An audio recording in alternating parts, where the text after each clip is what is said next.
اللہ تعالیٰ کی صفات میں سے ایک صفت جو مسلمانوں کا بچہ بچہ جانتا ہے، جس پر ہمارا ایمان ہے، اور وہ ہے المحیی۔ اللہ تعالیٰ زندگی عطا کرنے والا ہے۔ ہمیں جو زندگی ملی یہ ہمیں خدا نے عطا کی۔ مخلوق میں جس کو زندگی ملتی ہے اسے اللہ تعالیٰ زندگی عطا فرماتا ہے۔ اسی نے پہلے ہمیں زندگی دی ہے اور موت کے بعد بھی وہی ہمیں زندہ کرے گا۔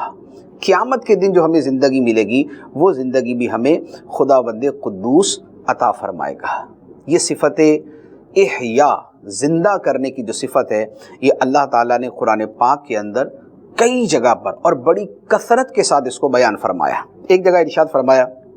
ان ذالک لمحیی الموتى، بے شک وہ اللہ ہے ضرور مردوں کو زندہ کرنے والا،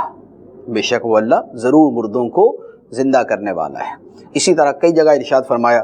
یخرج الحی من المیت ویخرج المیت من الحی، کہ وہ زندہ کو مردہ سے نکالتا ہے اور مردہ کو زندہ سے نکالتا ہے، جس کی بہت ساری صورتیں اور مثالیں بنتی ہیں۔ جیسے اس کی ایک عام سی مثال یہ بنتی ہے کہ ایک انڈا جو ہے وہ مردہ ہے، ایک انڈے کے اندر جان نہیں ہوتی، وہ زندہ سے نکلتا ہے،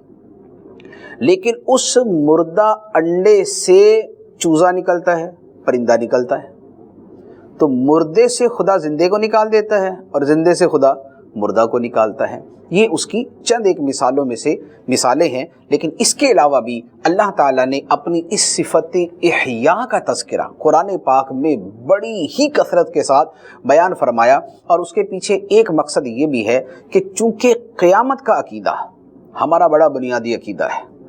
دین اسلام کے اندر، اور تمام جو آسمانی دین ہیں ان کے اندر مرنے کے بعد دوبارہ اٹھائے جانے کا اور قیامت میں خدا کی بارگاہ میں پیش ہونے کا اور اس کے بعد جنت یا جہنم میں جانے کا جو عقیدہ ہے، یہ ہمارے بنیادی ترین عقیدوں میں سے ہے کہ جس پر ایمان لائے بغیر، یعنی مرنے کے بعد اٹھنے پر ایمان لائے بغیر کوئی بندہ مسلمان ہو سکتا ہی نہیں۔ یہ ہمارا اتنا بنیادی عقیدہ ہے۔ تو چونکہ یہ ہمارا اتنا بنیادی عقیدہ ہے تو قرآن پاک میں اللہ تعالیٰ نے اس کو بار بار بیان فرمایا، اور چونکہ یہ وہ عقیدہ تھا کہ جس پر کفار سب سے زیادہ شبہ کا اظہار کرتے تھے،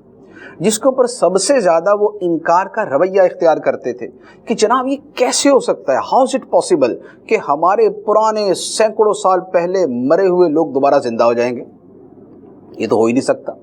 آج تک تو کوئی زندہ ہوا نہیں۔ ہمارا دادا فوت ہوا، پردادا فوت ہوا، اس کا باپ فوت ہوا، اس کا باپ فوت ہوا، وہ ہڈیاں ہو گیا، مٹی میں مل گیا، کچھ بھی جو ہے اس کا باقی نہ رہا، اب وہ دوبارہ کہاں سے زندہ ہو جائے گا؟